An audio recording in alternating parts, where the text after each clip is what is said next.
Dans ce dernier chapitre concernant les étoiles volantes, nous allons parler des zones sensibles en 2023. Il faut savoir que chaque année, un bâtiment va supporter plus ou moins d'être agressé par des travaux. Certains secteurs sont donc à éviter et sont en relation avec des éléments spécifiques à l'année. Nous appelons ces zones des afflictions annuelles. Durant cette période, justement de 12 mois, il est fortement recommandé de ne pas entamer des travaux de réparation, de construction, de rénovation, d'aménagement, éviter de creuser la terre, de bêcher, bref, de ne pas chambouler certaines zones en relation avec le feng shui, donc avec l'énergie de la terre. Si on déroge à la règle, il est fort probable que cela se traduise par des incidents multiples, des retards, des complications et bien souvent des surcoûts. Donc, les informations que je vais vous transmettre sont valables pour la période de février 2023 au début février 2024.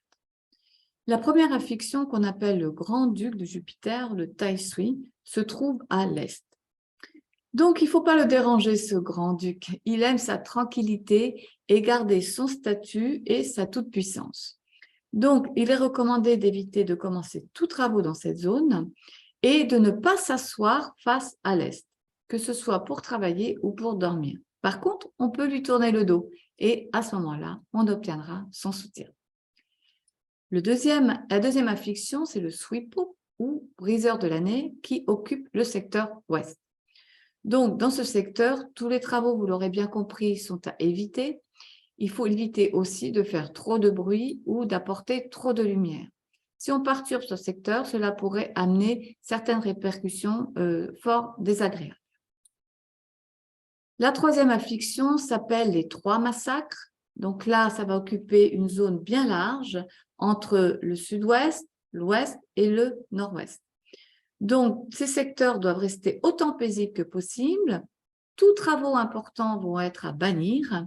Cependant, il est possible de s'asseoir face à cette direction, mais de ne pas lui retourner le dos. Et la dernière affliction, qui n'est pas des moindres, s'appelle le 5 jaune, donc qui se trouve au nord-ouest.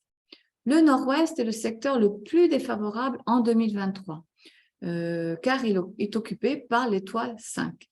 Donc, cette étoile, nous en avons parlé lors d'une précédente vidéo.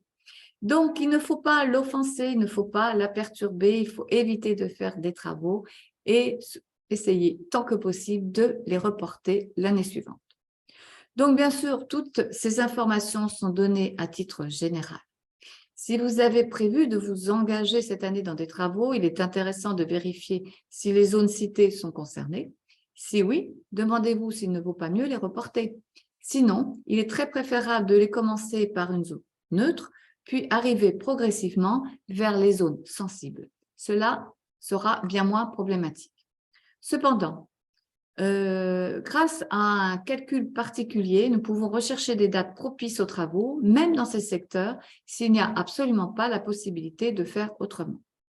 Je tiens à préciser qu'il va sans dire qu'en cas de fuite ou de dégâts des eaux, par exemple, eh bien, dans ces zones, la réparation est quand même à faire dans l'urgence et on n'attend pas du tout l'année suivante, ni une date plus favorable.